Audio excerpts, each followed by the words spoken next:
Gaslighting. Gaslighting is a form of psychological manipulation in which a person repeatedly denies, distorts, or withholds information to make another person doubt their memory, perception, and judgment. It often begins with small denials or minimizations and can escalate into larger rewrites of events. Over time, victims may question basic facts about themselves and feel confused, anxious, and insecure. Common tactics include insisting the victim is mistaken or imagining things, trivializing their feelings, and isolating them by turning others against them. Gaslighting occurs in intimate relationships, families, workplaces, and sometimes in public life when leaders or media figures dismiss facts. One example of gaslighting in a relationship is when a partner denies ever saying something hurtful and tells you that you're too sensitive or imagining things, making you doubt your own memory and question whether your feelings are valid. By eroding a person's confidence, the gaslighter increases their control and influence over how the victim sees reality. Love bombing.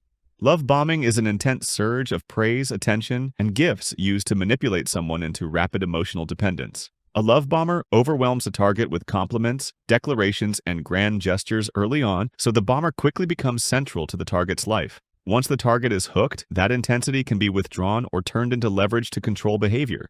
The pattern often feels ecstatic at first, but then produces confusion, boundary erosion, isolation from other supports, and a sense of obligation that makes it difficult to step back. Love bombing appears in dating and familial relationships, workplace dynamics, and in high-pressure groups or cults. The phenomenon of love bombing is well documented in clinical and consumer health sources and is widely reported in online dating. One 2022 commercial survey, for example, found that approximately 78% of dating app users reported such an experience, though prevalence estimates generally vary with survey methods. Guilt tripping. Guilt tripping is a manipulative pattern in which someone uses reminders of sacrifice, hurt, or obligation to make another person feel guilty and thereby influence their behavior.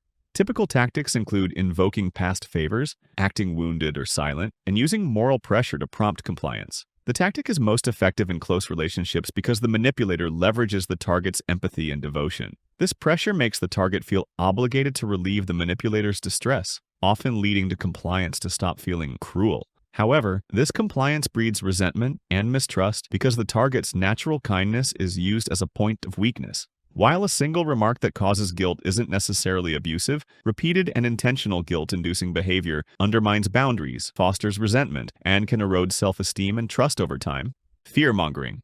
Fear-mongering, also known as fear appeal, is a persuasive tactic that emphasizes threats or risks to arouse fear and prompt a specific action. In practice, it appears in alarmist headlines, urgent health scare ads, and hard-selling campaigns that warn of dire consequences unless you act. Research finds fear-mongering can effectively change attitudes and behavior, especially when messages pair a credible threat with clear, doable actions to reduce risk. For example, when bombarded with sensationalist news, a citizen may panic buy supplies or blindly support a radical policy, feeling that only the messenger's solution offers safety. However, exaggerated or repeated alarmism tends to increase anxiety, erode trust, and make people reactive or feel dependent on the messenger's solution. Distinguishing legitimate warnings from manipulation depends on accuracy, proportionality, intent, and whether the message offers realistic steps people can take. Silent treatment. Silent treatment is a psychological manipulation tactic in which one person deliberately withdraws communication to punish, control, or destabilize another. Rather than expressing disagreement or hurt openly, the manipulator chooses silence, leaving the other person anxious and desperate to regain approval. It's not a momentary pause for calm. It is a calculated emotional withholding designed to assert power. Imagine a partner who suddenly stops responding to your messages for days after a minor disagreement, forcing you to replay every word you said and apologize just to end the tension. Or a boss who goes quiet after you voice a concern, making you question your professionalism and compelling you to overcompensate. In each case, silence becomes a weapon that shifts the emotional burden onto the victim, teaching them that compliance is the only way to restore peace. Over time, this dynamic conditions the victim to self-censor and prioritize the manipulator's comfort over their own emotional truth. Projection. Projection is a psychological defense mechanism where someone deflects their own flaws, insecurities, or wrongdoings by attributing them to another person. Instead of taking responsibility, the manipulator accuses others of the very behavior they are guilty of, twisting reality to maintain control and avoid accountability. For example, a dishonest partner might constantly accuse you of lying, or a controlling friend might claim you are the one being possessive. In the workplace, a manager who misses deadlines might blame their team for being disorganized, creating confusion and guilt that distract from their own shortcomings. This tactic works because it catches the target off guard, forcing them into defense rather than reflection. Over time, projection erodes the victim's confidence in their own judgment, making them question what's real and who is truly at fault, a subtle but powerful form of psychological manipulation that keeps the blame permanently displaced. Triangulation. Triangulation is a manipulative control strategy where a person brings a third party into a conflict or relationship to maintain control, gain validation, or create division. Instead of addressing issues directly, the manipulator uses another person as a tool, either to pressure the target, spread doubt, or appear more credible. For example, in a workplace, a manager might pit two employees against each other by praising one and criticizing the other, creating rivalry and dependence on their approval. In a relationship, a partner might mention how an ex or friend never acted like you do, subtly undermining confidence while elevating themselves. Even in families, a parent might confide in one child about the flaws of another, forcing loyalty splits and emotional imbalance. This indirect approach lets the manipulator control the narrative without taking responsibility, leaving others confused and competing for favor.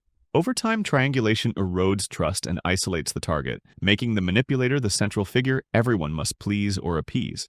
Passive aggression. Passive aggression is a manipulation tactic where hostility or resistance is expressed indirectly rather than through open communication.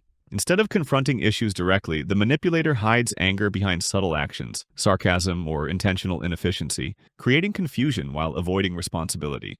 For example, a partner who is upset after an argument might give you the cold shoulder or reply with short, dismissive answers while adamantly insisting that nothing's wrong. Similarly, an employee who is unhappy about a new project might engage in intentional inefficiency by completing assigned tasks with subtle errors or working slowly to delay the project's completion. These behaviors allow the person to maintain plausible innocence while still punishing or controlling others. The victim is left feeling guilty, frustrated, or uncertain about whether they are overreacting.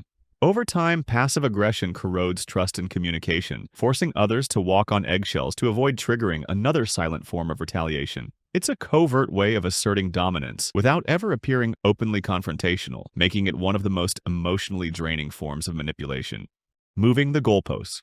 Moving the goalposts is a deceptive behavior where someone keeps changing expectations or standards so that success is never fully attainable. It's designed to keep the other person feeling inadequate, dependent, or constantly striving for approval that never comes. For example, a boss might first demand a report by Friday, but once it's completed, they instantly shift the criteria by criticizing the format or requesting entirely new data, thereby dismissing the employee's successful effort as not good enough and ensuring the goal remains perpetually out of reach. In a relationship, a partner might say they'll be satisfied if you spend more time together, but when you do, they claim you're still not attentive enough. This shifting of criteria ensures that the manipulator always maintains control and superiority, while the target exhausts themselves trying to meet an ever-moving standard. Over time, this tactic wears down confidence and creates a sense of futility, conditioning the victim to seek validation instead of fairness, an emotional trap where the finish line keeps disappearing the moment it's reached. If you like this video, subscribe for more.